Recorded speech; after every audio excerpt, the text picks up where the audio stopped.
I never believed in love at first sight until I saw him across the crowded convention hall at the International Tattoo Masters competition in Amsterdam. My name is Rafael Santos, and I'm a tattoo artist from Sao Paulo, Brazil. I've been inking skin for 8 years, building a reputation for my bold neo-traditional style that blends vibrant Brazilian colors with intricate line work. This competition was supposed to be my big break, my chance to prove that South American tattoo artistry could compete with the best in the world. But when I first laid eyes on Nikola Petrovic, a Serbian artist setting up his station just 3 booths away from mine, everything else seemed to fade into background noise. He was tall and lean, with dark hair pulled back in a messy bun and the kind of intense concentration on his face that spoke of years spent perfecting his craft.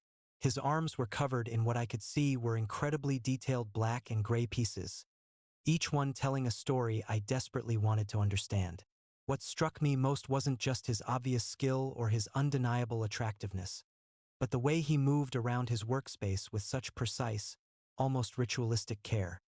He arranged his equipment with the same attention to detail that I imagined he brought to his tattoos, and there was something beautiful about watching him prepare for the competition like he was preparing for a sacred ceremony. The language barrier between us became apparent almost immediately. The competition drew artists from over 30 countries, and while English was supposed to be the common language for communication, not everyone was fluent. I spoke decent English, having learned it to help expand my clientele to international tourists in Sao Paulo, but I could tell from overhearing Nicola's conversations with other competitors that his English was limited. Still, I found myself drawn to his booth throughout the first day of the competition. The theme for the first round was cultural heritage, and watching him work was like witnessing poetry in motion. He was creating a piece that seemed to blend traditional Serbian folk art with contemporary realism, using only black and gray ink to create something that had more depth and emotion than most color pieces I'd ever seen. "Beautiful work," I said during one of my reconnaissance visits to his station, pointing at the tattoo he was working on. He looked up at me with the most striking green eyes I'd ever seen, smiled briefly, and said something in Serbian that I couldn't understand, followed by "thank you" in heavily accented English. "Raphael," I said, pointing to myself. "Nikola," he replied, and the way he said his own name made it sound like music. That was the extent of our first conversation, but it was enough to establish that we were both aware of each other. Over the next 2 days, I found myself timing my breaks to coincide with his, watching him work whenever I could steal moments away from my own projects. The competition was intense, with artists from around the world showcasing styles and techniques I'd never seen before, but I kept finding my attention drawn back to Nikola. His approach to tattooing was completely different from mine, where I used bold colors and flowing lines to create pieces that seemed to leap off the skin. He worked in subtle gradations of black and gray, building up layers of meaning and emotion through shading and texture. His style was more restrained than mine, more contemplative, but it carried an emotional weight that I found incredibly compelling. On the 3rd day of the competition, disaster struck my booth. I was working on a complex piece featuring a Brazilian carnival dancer surrounded by tropical flowers when my primary tattoo machine started malfunctioning. The needle was skipping, creating uneven lines that threatened to ruin hours of careful work. I tried switching to my backup machine, but it was clear that something was wrong with my power supply. Panic began to set in as I realized that I might not be able to complete my piece within the time limit, effectively ending my chances in the competition before I'd really had a chance to show what I could do. That's when Nikola appeared at my station. "Problem?" he asked in his limited English, gesturing toward my equipment. "Machine broken," I said, trying to keep the frustration out of my voice. "No good." Without another word, he walked back to his station and returned with one of his machines. He held it out to me with a questioning look, and I realized he was offering to let me use his equipment. "You sure?" I asked, knowing how precious and personal tattoo machines were to most artists. Lending someone your tools was like lending them your voice. "Yes," he said simply, then added something in Serbian that I didn't understand but that sounded encouraging. The machine he lent me was beautifully balanced and ran smoother than any equipment I'd ever used. It allowed me to complete my piece not just on time, but with a level of precision I hadn't achieved before. The Brazilian dancer seemed to come alive under the smooth action of Nicola's machine, and I was able to add details and flourishes that elevated the entire tattoo. "Thank you," I said when I returned his machine at the end of the day, trying to convey with my tone how grateful I was for his help. He examined my completed piece carefully, and I saw genuine admiration in his expression. "Very beautiful," he said, then added something in Serbian followed by strong color, good feeling. "Your machine very good," I said, trying to communicate my appreciation for both the equipment and his generosity. He smiled, and for the first time since I'd noticed him, the expression reached his eyes. "You have talent," he said carefully, as if he'd been practicing the phrase. That evening, after the day's judging was complete, I found myself sitting alone at the hotel bar, nursing a beer and thinking about the day's events. The competition was fierce, and while I felt good about my work, I knew there were dozens of incredibly talented artists vying for the same recognition I was seeking. I was surprised when Nicola appeared beside me at the bar, ordering something in what I assumed was Serbian before switching to broken English to ask for vodka, no ice. "Mind if I sit?" he asked, gesturing to the empty stool next to mine. "Please," I said, grateful for the company. We sat in comfortable silence for a few minutes, both of us processing the intensity of the competition. Finally, he pulled out his phone and opened a translation app. "I want to say thank you for letting me watch you work," appeared on his screen in English. "Your style is very different from mine, but very impressive." I took his phone and typed back, "Thank you for helping me today. Your machine saved my competition." "Why did you help me?" He read my response, smiled, and typed, "Good artists should help each other. Competition is about showing best work, not about sabotage." "Your work is incredible," I typed. "I've been watching you. Your shading technique is amazing." "You have been watching me?" appeared on his screen, and I could see a slight blush creeping up his neck. I felt my own face warming as I realized how my observation might sound. "Your artistry," I typed quickly. "I study different techniques." He laughed at that, a genuine sound that made something flutter in my chest. He typed, "I have been watching you too. Your colors are like music made visible." The compliment, even filtered through a translation app, hit me harder than I expected. "Can I buy you another drink?" I typed, "Yes, but I buy.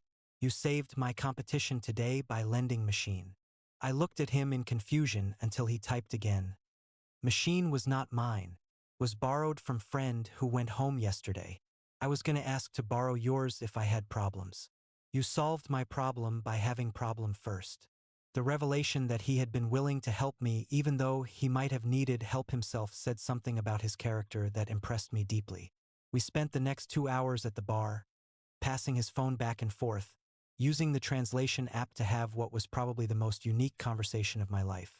I learned that he was 28 years old, 2 years older than me, and that he had been tattooing for about as long as I had. He had started his career in Belgrade but had spent the last 3 years traveling throughout Europe, working in shops in different countries to learn new techniques and expand his artistic vision. "Why do you travel so much?" I typed. "Searching," he replied simply, then added, "Looking for place where I belong, where I can be completely myself."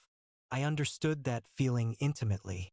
Even in Sao Paulo, which was relatively progressive, I often felt like I had to hide parts of myself to fit in with certain crowds or in certain professional situations. Being gay in Brazil wasn't easy, especially in more traditional circles, and the tattoo industry, while generally accepting of outsiders, still had its share of machismo and narrow thinking. "What are you searching for?" I typed. He was quiet for a long time, looking at the question on the screen. Finally, he typed, "Someone who understands that art comes from the heart. Someone who sees the world the way I do." The conversation was getting deeper than I had expected, and I felt a connection forming that went beyond professional admiration or physical attraction. There was something about the way he expressed himself, even through the clunky medium of a translation app, that spoke to parts of me I rarely showed to anyone. "I understand," I typed. "Sometimes I feel like I'm looking for the same thing. Maybe we are looking in right place now," he typed back. and the directness of the statement made my breath catch. We talked until the bar closed, sharing stories about our artistic journeys, our families, our dreams for what we wanted to accomplish through our work. I learned that he came from a conservative family who didn't understand his artistic pursuits and who had even less understanding of other aspects of his identity that he hinted at but didn't explicitly discuss. My family thinks tattoos are for criminals and degenerates, he typed. They don't understand that I'm creating art that will live on people's bodies forever. My family understands the art part, I replied, but they have trouble with other parts of who I am. What parts? He asked. I hesitated, knowing that this could change the entire dynamic of our conversation. But something about the way he'd been looking at me all evening, something about the openness he'd shown in sharing his own struggles, made me feel safe to be honest. I'm gay, I typed simply. He read the message, looked at me for a long moment, then typed, "Me too." The relief I felt at his response was overwhelming. We weren't just two artists from different countries finding common ground in our craft. We were two gay men navigating the complexities of being outsiders in multiple ways, using our art as a means of expression and connection in a world that often felt hostile to who we really were. Is that part of what you're searching for? I typed. Someone who understands all of who you are? Yes, he replied. Someone who sees the art and the artist and doesn't ask me to choose between them. I understood exactly what he meant. Too often, I'd felt pressure to compartmentalize different aspects of my identity, to be the skilled artist in professional settings, the dutiful son with family, the gay man only in certain safe spaces. The idea of finding someone who could appreciate all those facets without requiring me to minimize any of them was incredibly appealing. The next morning, I woke up with a new sense of purpose about the competition. It wasn't just about winning anymore, though I still wanted to do well.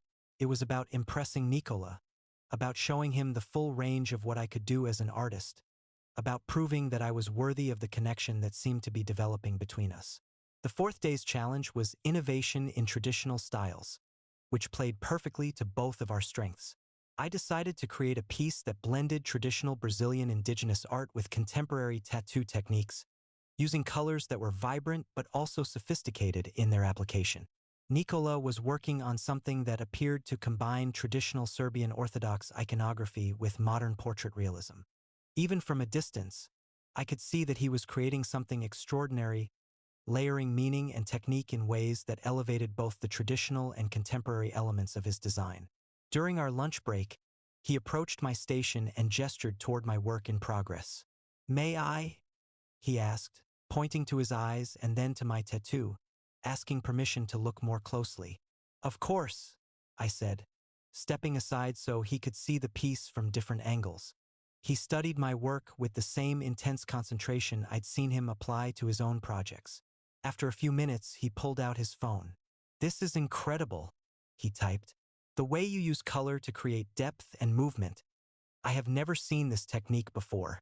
I've been developing it for years," I typed back. "It's based on traditional Brazilian art, but I've adapted it for skin. Can you show me how you achieve this effect?" he asked. I was surprised by the request, but also flattered that he wanted to learn from me. I spent the next 20 minutes explaining my color layering technique, showing him how I built up translucent layers to create the illusion of light moving through the design. "Your turn," I typed when I finished my demonstration.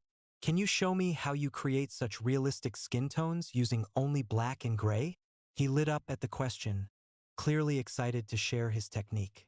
For the next half hour, he walked me through his shading process, showing me how he used different needle configurations and varying levels of pressure to create texture and depth that rivaled any color work I'd ever seen. "You're a master," I typed when he finished his explanation. "I've never seen anyone work with black and gray the way you do." "You are master of color," he replied. "We have different strengths. Maybe we could learn from each other," I suggested, then felt nervous about how forward that might sound. "I would like that very much," he typed, and the sincerity in his expression made my heart race. That evening, after the day's judging, we decided to explore Amsterdam together. Neither of us had been to the city before, and we thought it would be fun to see some of the local tattoo shops and art galleries. Walking through the narrow streets of the city center, I was acutely aware of Nicola's presence beside me. Our language barrier made casual conversation difficult, but we developed a rhythm of using his translation app interspersed with gestures and shared looks that seemed to communicate more than words sometimes could.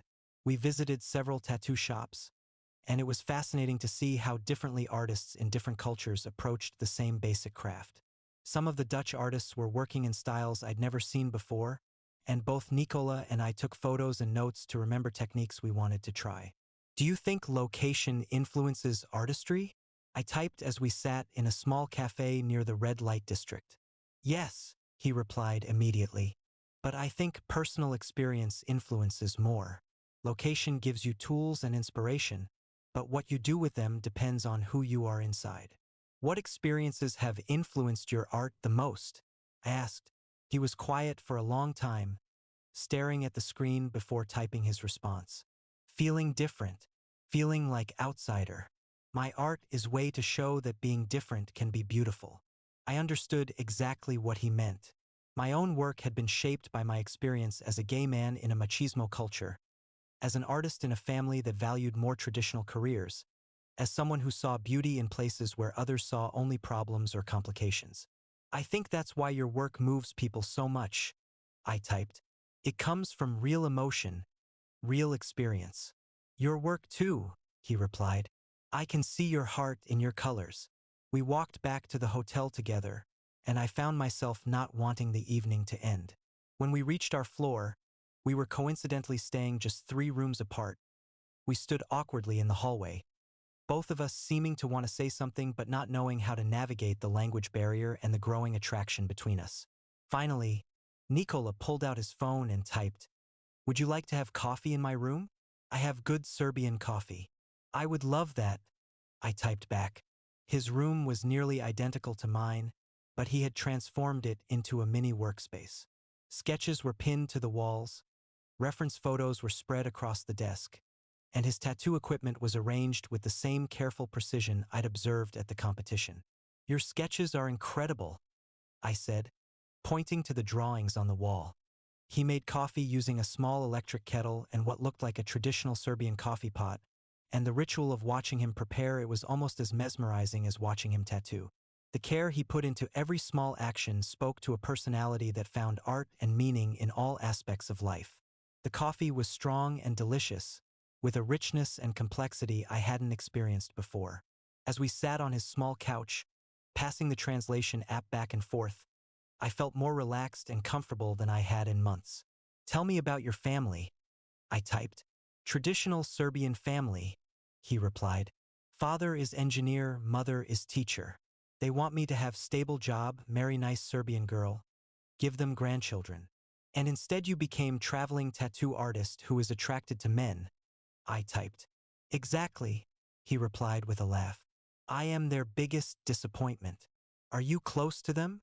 "I love them, but we don't understand each other. They think I'm wasting my life. I think they're wasting theirs by being afraid of anything different." I could relate to that dynamic. My own family had eventually come to accept my career choice, but they still held out hope that I would outgrow my sexuality and settle down with a woman. The constant low-level tension of being loved but not fully accepted was exhausting. "What about you?" he typed. "Your family?" "Similar situation," I replied.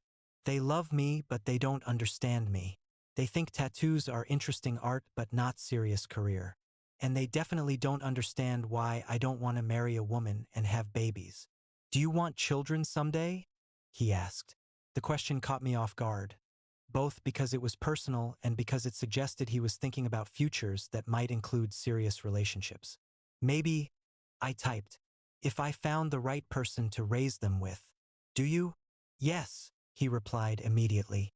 "I want to create family based on love and acceptance, not tradition and obligation." "That sounds beautiful," I typed.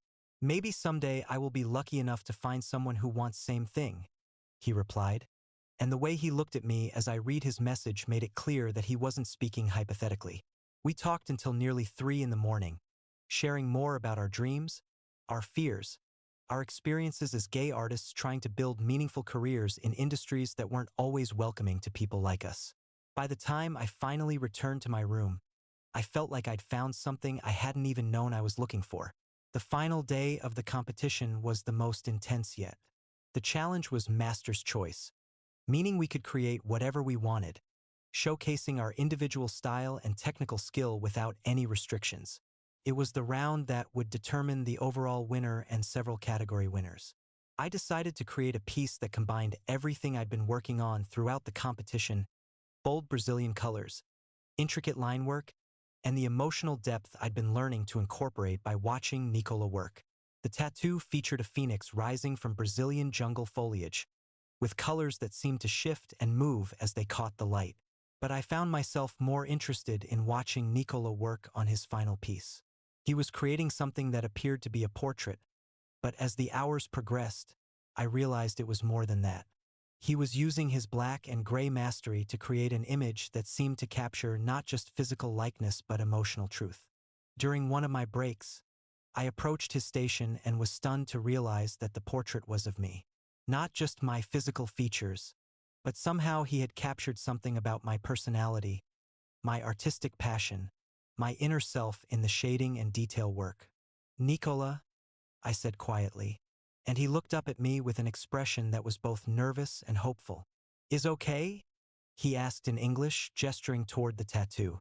"It's more than okay," I said, feeling overwhelmed by the beauty and intimacy of what he had created. "It's incredible."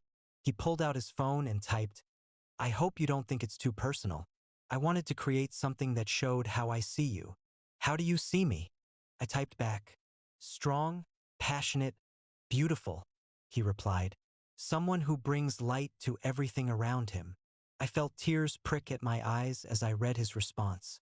No one had ever seen me so clearly or expressed it so beautifully.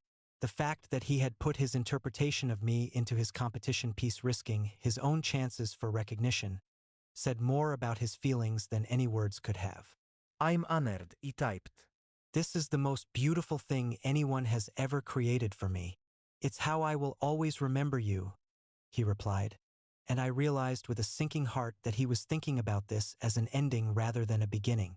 The judging process took several hours, with teams of international tattoo artists and industry professionals examining each piece and scoring them on technical skill, artistic innovation, and overall impact. Both Nicola and I felt confident about our work, but the competition had been so strong that either of us winning seemed unlikely. When the results were announced, I was shocked to hear my name called as the winner of the Innovation in Color category. The recognition felt incredible validation of years of work developing my unique approach to color tattooing. But what made the moment even more special was seeing Nicola's genuine excitement and pride for my achievement. Then they announced the winner of the Master of Black and Gray category, Nikola Petrovich. Watching him accept his award, seeing the quiet satisfaction on his face, made me feel prouder than I had felt about my own win. But the biggest surprise came when they announced the overall grand prize winner. Neither of us had expected to be in contention for the top award, but when they called Nicola's name, the entire room erupted in applause. His portrait of me had not only won the black and gray category but had impressed the judges enough to earn him the highest honor of the competition. "You did it," I said, hugging him impulsively as he returned to his station with his trophy. "We both did," he replied in English, then pulled out his phone to type. "I could not have created that piece without inspiration from watching you work and getting to know you." The closing ceremony and after-party were surreal. Both of us were fielding congratulations and inquiries from other artists, shop owners, and industry professionals who wanted to discuss potential collaborations and opportunities. But through it all, I kept finding myself looking for Nicola across the room, feeling most comfortable when we were near each other. As the party wound down, we found ourselves once again walking back to the hotel together, both carrying our awards and feeling the strange mixture of elation and exhaustion that comes after achieving something you've worked toward for years. "What happens now?" I typed when we reached our floor. "I go back to Belgrade tomorrow," he replied. "You go back to Sao Paulo. And then, I don't know," he typed. "What do you want to happen?" It was the question I'd been avoiding thinking about all week. We had found something real and meaningful together, but we also lived on different continents, spoke different languages, and had built our careers in completely different contexts. I want to keep getting to know you, I typed honestly. I want to see where this leads. Even with distance, even with language barrier, even with all complications. Especially because of all the complications, I replied. The best art comes from the most challenging materials. He smiled at that, then typed, I feel same way, but I don't know how to make it work. Neither do I admitted. But I know I don't want to lose what we've found just because it's difficult. Can I show you something? He asked, then led me to his room. He pulled out his sketchbook and showed me pages of drawings he'd been working on throughout the week. They were all of me. Some realistic portraits, some more stylized interpretations, some that captured moments we'd shared that I hadn't even realized he'd been observing and remembering. I have been drawing you since first day, he typed. I couldn't help myself. The sketches were beautiful, but more than that, they showed how carefully he'd been watching me, how much attention he'd been paying to details I thought no one noticed. In his drawings, I could see myself through his eyes, not just my physical appearance, but my passion for my work, my excitement about the competition, my growing feelings for him. These are incredible, I typed. But why are you showing me now? Because I want you to know that this week has changed me, he replied. Meeting you, watching you work, falling in love with you. It has made me want to be braver about going after what I want. Falling in love with me? I typed, my heart racing as I read the phrase. Yes, he replied simply. Is that okay? Instead of answering with the translation app, I leaned forward and kissed him. It was our first kiss, soft and tentative at first, then deeper as he responded. When we finally broke apart, both of us were breathing hard. Does that answer your question? I asked in English, speaking slowly so he could understand. Yes, he said, pulling me closer. But I want to hear you say it. I love you too, I said, then repeated it in the few words of Serbian I'd managed to pick up over the week by listening to him talk to other competitors. His face lit up when he heard me attempt his language, and he kissed me again, this time with a passion that left no doubt about his feelings. We spent that night together, making love with the same intensity and attention to detail that we both brought to our art. Every touch was deliberate, every kiss was meaningful, and by morning we were both certain that what we'd found together was worth fighting for. I have idea, Nicola said the next morning, using his phone to type while we lay tangled together in his bed. What if we plan to meet again? Different city in few months. Where? I asked. Somewhere new for both of us. London maybe, or New York. Place where we both could learn and grow. I love that idea, I replied. And in the meantime, we can video call, we can share our work, we can plan. You really want to try this? Long-distance relationship with someone who barely speaks your language. I want to try this with you, I typed. Language we can learn. Distance we can overcome. What we have is worth the effort. Over the next 6 months, we maintained our relationship through daily video calls, shared photo updates of our work, and messages sent through translation apps that gradually became less necessary as we both worked to learn each other's languages. I started studying Serbian online, while he took English classes at a language school in Belgrade. We met again in London 3 months after Amsterdam, spending a week exploring the city's tattoo scene and working on collaborative pieces in guest spots at local shops. Seeing him again felt like coming home, and working together in person confirmed that our artistic compatibility was as strong as our personal connection. I have been thinking about something, he said one evening as we walked along the Thames. His English had improved dramatically, though he still struggled with complex sentences. What's that? What if we try to work in same city for while? Not permanently at first, but maybe one of us visits other for extended time. I've been thinking the same thing, I admitted. Sao Paulo has growing Serbian community. You could probably get visa to work there for several months. And I know galleries in Belgrade that would love to exhibit your work. We have growing interest in Latin American art. The idea of spending extended time in each other's home cities was exciting but also terrifying. It would be a real test of whether our relationship could survive the practical challenges of different cultures, different languages, and different daily realities. Should we try it? I asked. Yes, he said without hesitation. I want to try everything with you. 6 months later, Nicola arrived in Sao Paulo for what we had planned as a 3-month visit. Watching him experience my city, my culture, my daily life was like seeing everything through new eyes.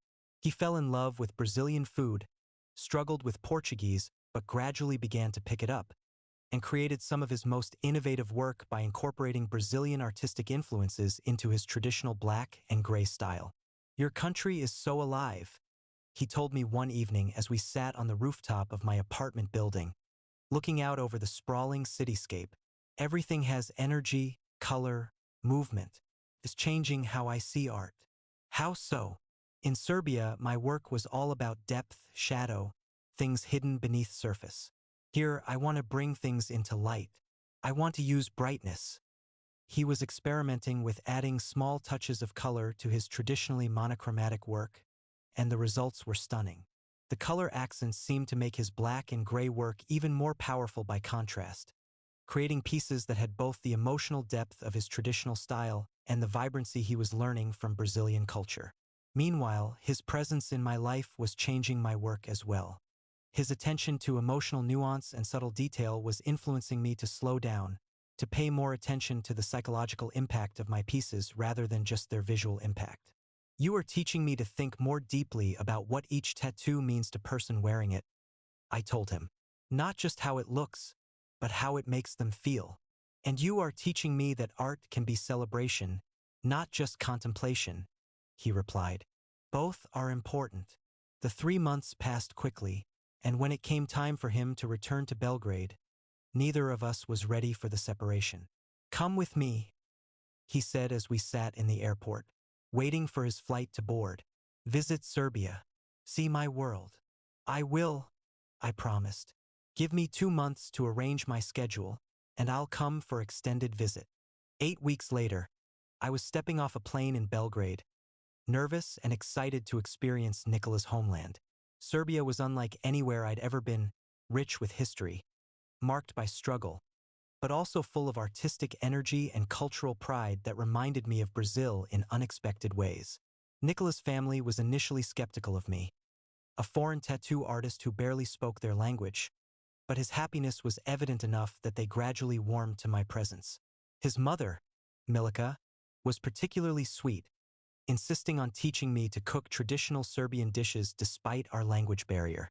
She likes you, Nicola translated after one of our cooking sessions. She says you have good heart, and that's more important than speaking perfect Serbian. What about your father? He's still adjusting to idea that his son is in serious relationship with man, but he respects that you make me happy. That's progress. The Belgrade tattoo scene was sophisticated and artistic in ways I hadn't expected. Serbian artists were creating work that blended traditional Balkan folk art with contemporary techniques, and the level of craftsmanship was extraordinary. I was inspired by their approach to storytelling through imagery, and I began incorporating narrative elements into my work that drew from both Brazilian and Serbian traditions. You see, Nicola said as we walked through Belgrade's Bohemian Quarter one evening. Different cultures, but similar spirit. Both places know about struggle, about transformation, about making beauty from difficulty. He was right. Despite the obvious differences between Brazil and Serbia, there were underlying similarities in the artistic temperament, the approach to life, the value placed on family and community. I began to understand why we had connected so easily despite our different backgrounds. 2 years after we first met in Amsterdam, Nicola and I made the decision to establish a permanent base together. We chose London, partly because it was neutral territory for both of us, partly because it had a thriving international art scene, and partly because it would allow us both to maintain connections to our home countries while building something new together. Are you sure about this? I asked as we signed the lease on our first shared apartment. It's a big step, biggest step I've ever taken, he said, and I've never been more sure of anything. Our London studio became a meeting place for international tattoo artists. a place where different cultural approaches to the art form could intersect and influence each other. We hosted workshops, organized collaborative projects, and gradually built a reputation as artists who were pushing the boundaries of what tattoo art could be. "What you two have created is revolutionary," said Marcus Thompson, a prominent tattoo magazine editor who featured our work in a major article about cross-cultural artistic collaboration. "You're not just creating individual pieces, you're creating a new language of tattoo art that speaks to global experiences." Our personal relationship continued to deepen as well. Living together, working together, navigating the practical challenges of building a life in a new country. All of it brought us closer and helped us understand each other more completely. "I want to ask you something important," Nicholas said one evening as we worked late in our studio. Both of us focused on pieces for upcoming clients. "What's that? Will you marry me?" I looked up from my work, unsure if I'd heard him correctly. "What?" "I know it's not legal everywhere, and I know our families might not understand, but I want to make official commitment to you. I want to build future together." "Are you proposing to me in our tattoo studio while we're both covered in ink?" "Yes," he said, grinning. "Is that okay?" "It's perfect," I said, setting down my tattoo machine and crossing to where he was working. "And yes, I will marry you." We were married 6 months later in a small ceremony in London, with friends from the international tattoo community serving as our witnesses and both of our families participating via video call. It wasn't the traditional wedding either of our cultures might have expected, but it was perfect for us. "I have wedding gift for you," Nicholas said that evening as we celebrated in our apartment with close friends. "What kind of gift?" "Tattoo I've been planning for months. If you want it." He showed me the design, a piece that incorporated elements from both Brazilian and Serbian folk art, combined with imagery that represented our journey together. It was beautiful and meaningful and completely personal. "I love it," I said, "but only if you let me give you one too." "Deal." We spent our wedding night tattooing each other, taking turns adding permanent art to each other's skin that would serve as a constant reminder of our commitment. The process was intimate and meaningful in ways that traditional wedding ceremonies couldn't capture. Now, 3 years after our first meeting in Amsterdam, Nicola and I run one of London's most respected tattoo studios. We've been featured in international art exhibitions. Our work has been collected by celebrities and art enthusiasts around the world, and we're planning to open a second location in New York. But more than professional success, we've built a relationship that brings out the best in both of us as artists and as people. We've learned to communicate across language barriers, cultural differences, and artistic disagreements. We've created a family of choice that includes artists from around the world who share our values of creativity, authenticity, and inclusion. "Do you ever regret it?" I asked Nicola recently as we lay in bed after a long day at the studio. Leaving Serbia, building a life in a foreign country, committing to someone you met at a competition? "Never," he said immediately. "Meeting you changed everything for me. Not just my art, not just my career, but who I am as person." "How so?" "You taught me that being different doesn't mean being alone. You showed me that love can be foundation for everything else, not just something you fit in around edges of real life." "You taught me that too," I said. "You showed me that real intimacy comes from being completely seen and accepted." "And we're just getting started," he said, pulling me closer. "We have so many more tattoos to create, so many more places to explore, so many more young artists to mentor." He was right. Our love story was also becoming a story about mentorship and community building. We regularly hosted workshops for LGBTQ+ tattoo artists, provided scholarships for young artists from underrepresented communities, and used our platform to promote greater diversity and inclusion in the tattoo industry. "I love the life we've built together," I said. "I love that our personal happiness has become something that helps other people find their own happiness." "That's what good art does," Nicola replied. "It starts with personal truth, but if it's really good, it becomes universal truth that other people can connect with." Looking back on our journey from that first moment of attraction across a crowded competition hall to this life we've built together in London, I'm amazed by how much can change when two people are brave enough to reach across cultural divides and language barriers to connect with each other. We took our individual artistic talents and found ways to make them stronger through collaboration. We took our different cultural backgrounds and used them to create something richer than either could have achieved alone. We took our personal love story and transformed it into a platform for supporting other artists who were struggling with similar challenges. This is our ink and heart story, proof that love can be the most powerful creative force in the world when it's combined with artistic passion and the courage to build something meaningful together. It's evidence that the most beautiful art comes from the honest expression of human connection, regardless of what languages that connection speaks or what cultures it draws from. And this is still just the beginning. We have so many more pieces to create, so many more barriers to break down, so many more love stories to inspire and support. The ink on our skin tells the story of our journey together, but the love in our hearts continues to write new chapters every day. 5 years after our wedding, our life had evolved in ways we never could have imagined during those early days of broken English and translation apps in Amsterdam. What started as a chance encounter at a tattoo competition had grown into something that was changing not just our own lives, but the entire landscape of international tattoo artistry. I was sitting in our expanded London studio, putting the finishing touches on a piece that would be featured in the Tate Modern's upcoming exhibition on contemporary body art, when Nicola burst through the door with an expression of barely contained excitement. "Raphael, you're not going to believe this," he said, his English now fluent after years of practice, though he still retained the slight accent that I found incredibly attractive. "I just got off the phone with the curator from the Museum of Modern Art in New York." "Good news, I hope?" I asked, setting down my tattoo machine to give him my full attention. "They want to commission us for a major installation. Not just displaying photos of our work, but creating live art during the exhibition opening. They want us to tattoo volunteers in front of museum guests, showing how tattoo art has evolved into high art." I felt my heart skip a beat.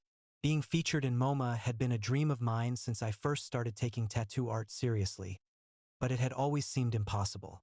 The art world had traditionally looked down on tattoo work as craft rather than fine art, but in recent years, that perception had been slowly changing. "Are you serious?" I asked. "MoMA wants us to actually tattoo people during an exhibition opening?" "Completely serious. They've been following our work since the London exhibition, and they think we represent the cutting edge of contemporary body art. They want to show how tattooing can be both deeply personal and universally artistic." The opportunity was incredible, but it also felt overwhelming. We would be representing not just ourselves, but the entire international tattoo community on one of the world's most prestigious art stages. "What did you tell them?" I asked. "I told them we'd need to discuss it together," he said, sitting down across from me. "This is huge, Raphael. It could change everything for us, for the studio, for how people think about tattoo art." "It could also be terrifying," I pointed out. "Museum audiences aren't the same as tattoo convention crowds. What if they don't understand what we're trying to do?" "Then we help them understand," Nicola said simply. "Isn't that what we've been doing all along? Breaking down barriers, building bridges, showing people that art can connect us across any divide." He was right. From our first conversation through a translation app to our current work mentoring international artists, our entire relationship had been about proving that understanding and connection were possible even when everything seemed to be working against them. "What would we tattoo?" I asked, already feeling myself getting excited about the possibilities. "That's the beautiful part," Nicola said, pulling out his phone to show me photos of the exhibition space. "They want us to create pieces that tell stories about connection, about love transcending boundaries, about art as a universal language. So basically, our life story. Basically, yes, they want us to be ourselves, but in front of 500 Art World VIPs and international media." The next few months were a whirlwind of preparation for the MoMA exhibition. We worked with the museum's curators to develop a presentation that would be both artistically meaningful and accessible to audiences who might never have set foot in a tattoo studio. We created designs that incorporated elements from our respective cultures, while also telling universal stories about love, identity, and artistic expression. "I'm nervous," I admitted to Nicola the night before we were scheduled to fly to New York. "What if we're not ready for this level of exposure? We've been ready for this our entire careers." he said, taking my hands in his.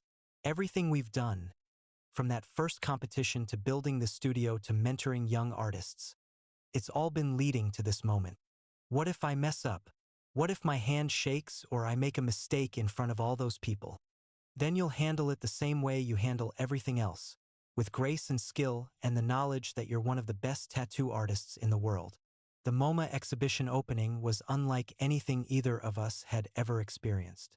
The museum had transformed one of their main galleries into a working tattoo studio, complete with professional lighting, medical-grade sanitation equipment, and viewing areas where guests could watch us work while maintaining appropriate distance and hygiene protocols. Ladies and gentlemen, announced the museum director as we prepared to begin our first live tattooing session. Tonight you'll witness the creation of art that is both ephemeral and permanent, both deeply personal and universally relevant. Rafael Santos and Nikola Petrovich will be creating original works that explore themes of cultural bridge building and transcendent love. Our first volunteer was a young woman from the museum's education department who had requested a piece that would represent her own multicultural background. She was half Japanese, half Mexican, and had grown up feeling caught between different worlds. As I began working on a design that blended elements from both of her cultural traditions, I could feel the audience's attention focusing in a way that was both intimidating and energizing. "Can you tell us about your process?" asked a prominent art critic who was documenting the event for a major magazine. "Every tattoo tells a story," I said, continuing to work while I spoke. "My job as an artist is to translate someone's internal experience into visual form that will live on their body permanently. It's one of the most intimate forms of artistic collaboration possible." Meanwhile, Nicola was working on his own piece for a male volunteer who had requested something that would represent his journey of coming out and finding acceptance. Using his signature black and gray style, Nicola was creating an image that seemed to capture both the struggle and the triumph of living authentically. "The beautiful thing about working with Nicola," I said as both of us continued our respective pieces, "is watching how he uses shadow and light to create emotional depth. His technical skill serves emotional truth, which is what the best art has always done. What Raphael brings to every piece is joy," Nicola added, pausing in his work to gesture toward my station. "Even when he's dealing with difficult subject matter, there's an underlying celebration of life and color that makes people feel hopeful." The evening was a tremendous success. Both pieces came out beautifully. The volunteers were thrilled with their new tattoos, and the audience seemed genuinely moved by witnessing the artistic process.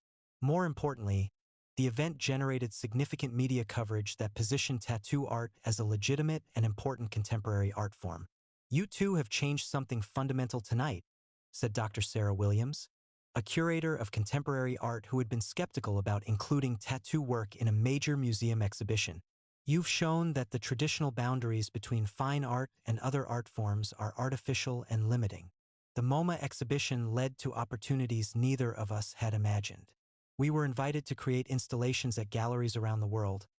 Our work was acquired by major collectors, and we began receiving commissions from celebrities and public figures who wanted to be tattooed by artists who had been validated by the high art world. But perhaps more meaningfully, the exposure helped us expand our mentorship programs and create new opportunities for tattoo artists who were working in experimental or cross-cultural styles. "I want to tell you about an idea I've been developing," I said to Nicola one evening as we walked along the Thames, discussing our plans for the future. "What kind of idea?" "A tattoo art residency program, like what we've been doing with individual mentorships, but more structured. Young artists could come to London for intensive programs where they'd work alongside established artists, develop their technical skills, and create pieces for exhibition." "I love that concept," Nicola said immediately. "It would give emerging artists the kind of support and validation that we had to find on our own. And we could partner with galleries and museums to ensure that the work they create gets seen by audiences beyond the tattoo community." Over the next year, we established the International Tattoo Arts Residency, hosting our first group of 6 artists from different continents. The program included technical workshops, cultural exchange activities, and opportunities to create work for public exhibition. Our first resident was Chun Li, a young Chinese artist who was developing a style that blended traditional Chinese calligraphy with contemporary tattoo techniques. Under our mentorship, she created a series of pieces that were eventually exhibited at the Victoria and Albert Museum as part of a show on global contemporary crafts. You've given me permission to be proud of my cultural heritage while also pushing it in new directions, she told us during her final week in the program. I never thought those two things could coexist. That's exactly what we hoped the program would accomplish, I said, helping artists find ways to honor their backgrounds while also expressing their individual voices. The second resident was Marcus Johnson, a Black American artist who was exploring how traditional African scarification techniques could be adapted for contemporary tattoo art. His work was both politically powerful and visually stunning, and several pieces from his residency were acquired by the Smithsonian's collection of contemporary African American art. What you and Nicola have created here isn't just an arts program, Marcus said during his residency presentation. It's a model for how artists from different backgrounds can support each other while maintaining their individual artistic integrity. As our residency program grew, so did our personal relationship. 7 years after our first meeting, Nicola and I had settled into a rhythm of life and work that felt both stable and continually evolving. I've been thinking about something, Nicola said one morning as we shared coffee and planned our day in the studio. What's that? I want to start a family with you. The statement caught me completely off guard. We had talked about children in abstract terms over the years, but never with the immediacy and seriousness that I heard in his voice now. A family? I know it's complicated, he said quickly. Two men, international lifestyle, demanding careers. But Raphael, I can't imagine my future without children in it. And I can't imagine raising children with anyone but you. How would we do it? I asked, feeling simultaneously excited and terrified by the possibility. Adoption, probably. There are so many children who need homes, and I think we could provide something really special. Parents who understand what it's like to feel different, who value creativity and self-expression, who've built a life based on love and artistic passion. The more we talked about it, the more the idea felt not just possible but inevitable. We had built our entire relationship around the belief that love could overcome any obstacle, that understanding could bridge any divide. Raising children seemed like the natural extension of those values. What kind of parents do you think we'd be? I asked. The kind who encourage their children to be exactly who they are, Nicola said without hesitation. The kind who show them that there are many different ways to build a meaningful life. The kind who teach them that art and love are the most important things in the world. We began the adoption process 6 months later, working with agencies that specialized in international adoption and LGBTQ+ families. The process was complex and emotionally challenging, requiring us to examine every aspect of our relationship and our readiness for parenthood. Tell us about your support system, asked Ms. Rodriguez, our social worker, during one of our home study interviews. We have a global network of artists who've become our chosen family, I explained. Our studio is a community space where people from dozens of countries come to work and learn. Any children we raise would grow up surrounded by creativity and cultural diversity. And you're both committed to this despite your demanding careers? She asked. Our careers have taught us about commitment, about working as a team, about supporting each other through challenges, Nicola said. We think those same skills will make us good parents. The call came on a Tuesday morning in March. There were two siblings, Elena, age 6, and Diego, age 4, whose parents had died in a car accident and who needed placement with a family that could handle the complexities of international adoption from Colombia. They speak Spanish, which will be easier for you, Raphael, explained the social worker. But they've been through significant trauma, so they'll need parents who can provide stability and emotional support. We want to meet them, I said immediately, looking at Nicola for confirmation. Absolutely, he agreed. When can we fly to Bogota? 2 weeks later, we were sitting in a children's home in Colombia, nervously waiting to meet the two small people who might become our children. When Elena and Diego walked into the room, she holding protectively onto his hand, both of them looking wary but curious, I felt something shift fundamentally in my chest. Hola, I said gently in Spanish, kneeling down to their eye level. Me llamo Rafael, y él es Nicola. Elena, the older of the two, studied us carefully before responding. Ustedes van a ser nuestros nuevos papás. We hope so, I said, if you want us to be. The process of building trust with Elena and Diego took time and patience, but gradually they began to warm to us. Diego was fascinated by Nicola's tattoos and kept asking if they hurt. Elena was more reserved but showed interest when I sketched pictures of them during our visits. "Tu sabes dibujar?" she asked during our third visit, watching me work on a portrait of her and her brother. Sí, me gusta mucho dibujar, y replied. ¿A ti también te gusta? She nodded shyly, then asked if I could teach her.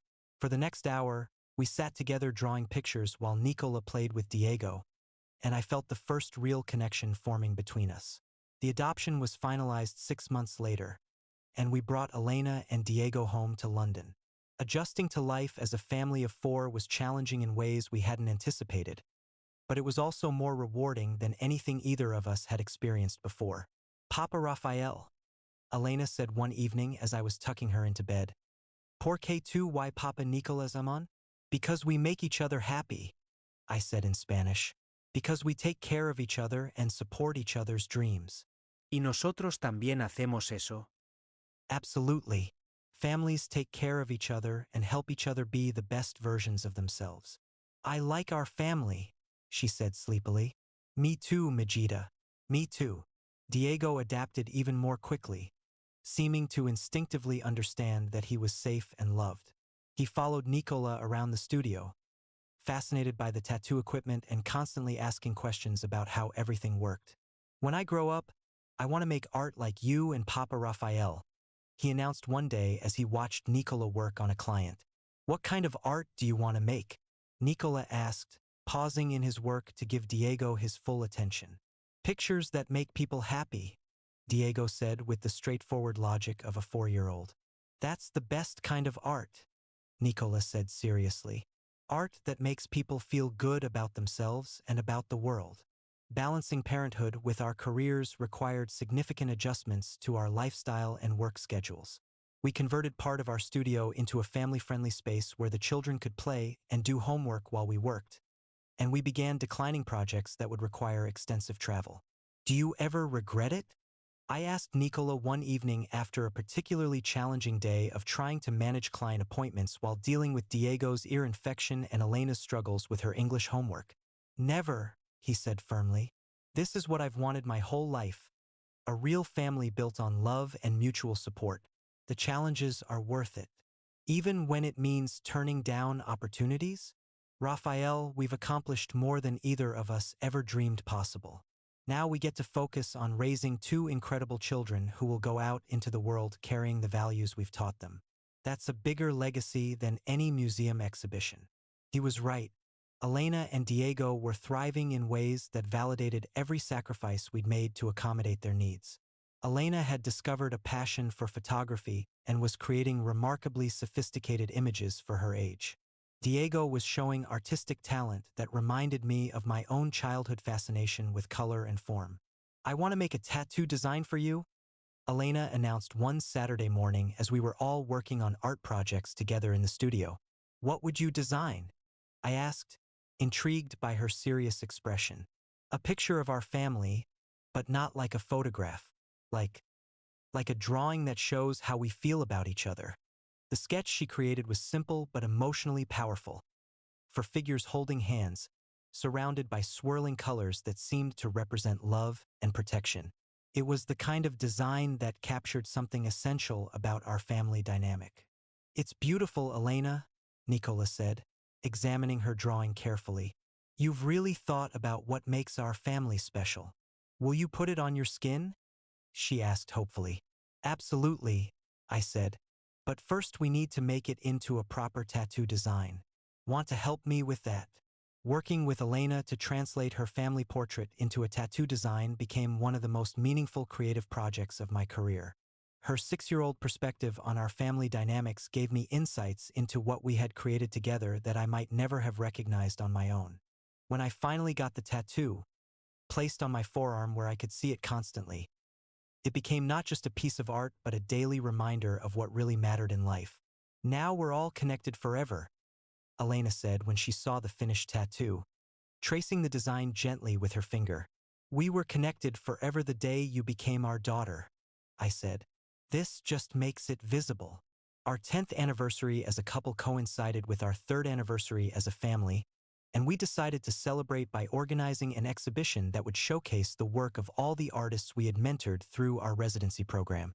This is what we've built together, I said to Nicola as we walked through the gallery the night before the opening, looking at dozens of pieces created by artists from around the world who had been part of our programs.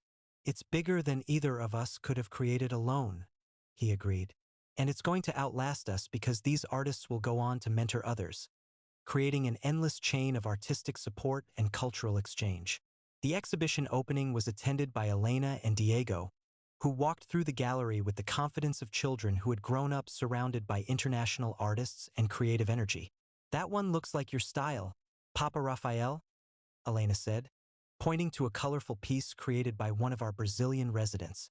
And that one has the same feeling as Papa Nicola's work, Diego added, showing off his developing artistic vocabulary. You're both right, I said, proud of their ability to recognize different artistic influences and approaches. Art is like a conversation between artists across time and space. Later that evening, as the gallery emptied and we were taking down the exhibition, Nicola and I found ourselves alone among the artwork we had helped nurture into existence. Do you remember what you said to me that first night in Amsterdam? He asked as we worked together to carefully pack pieces for return to their creators. Which part? When I asked if you wanted to learn from each other, and you typed that you would like that very much. I remember. What made you think of that? Because here we are, 10 years later, still learning from each other, still teaching each other, still growing together. And now we're teaching Elena and Diego the same lessons, that love can overcome any barrier, that art can connect people across any divide, that families are built on commitment and understanding rather than biology or convention. They're going to change the world, Nicola said with certainty. Children who grow up understanding that differences are strengths, that creativity is essential, that love comes in many forms, they're going to build a better world than the one we inherited. As we finished packing the artwork and prepared to head home to our children, I reflected on the journey that had brought us from that first moment of attraction across a crowded competition hall to this life we had built together in London. We had taken our individual artistic talents and created something stronger through collaboration. We had overcome language barriers, cultural differences, and geographical distance to build a love that had become the foundation for everything else we accomplished. We had used our personal success to create opportunities for other artists who were facing similar challenges. And now we were raising 2 children who would carry forward the values of creativity, inclusion, and love that had guided our own journey. I love the life we've created, I said to Nicola as we walked hand in hand through the quiet London streets toward home. I love that our love story became bigger than just us, he replied. I love that it became a platform for supporting other people's love stories and artistic dreams. And I love that Elena and Diego get to see what's possible when 2 people choose to build something meaningful together. They're going to tell their own love stories someday, Nicola said. And because of what we've shown them, they'll know that love is always worth fighting for, no matter what obstacles seem to be in the way. The tattoos on our skin tell the story of our journey together, from that first portrait Nicola created of me at the Amsterdam competition to the family design Elena drew for us to commemorate our chosen family. But the love in our hearts continues to write new chapters every day, creating art that extends far beyond anything we could ink onto skin. This is our ink and heart story, proof that the most powerful creative force in the world is love combined with the courage to reach across differences and build something beautiful together. It's evidence that the best art comes from authentic human connection, regardless of what languages that connection speaks or what cultures it draws from. And this is still just the beginning. Elena and Diego are growing into remarkable young people who understand that art and love can change the world. Our residency program continues to support emerging artists from around the globe. Our studio remains a gathering place for creative people who are pushing the boundaries of what tattoo art can be and do. The ink on our skin may be permanent, but the love that inspired it continues to evolve, creating new possibilities and new connections with each passing day.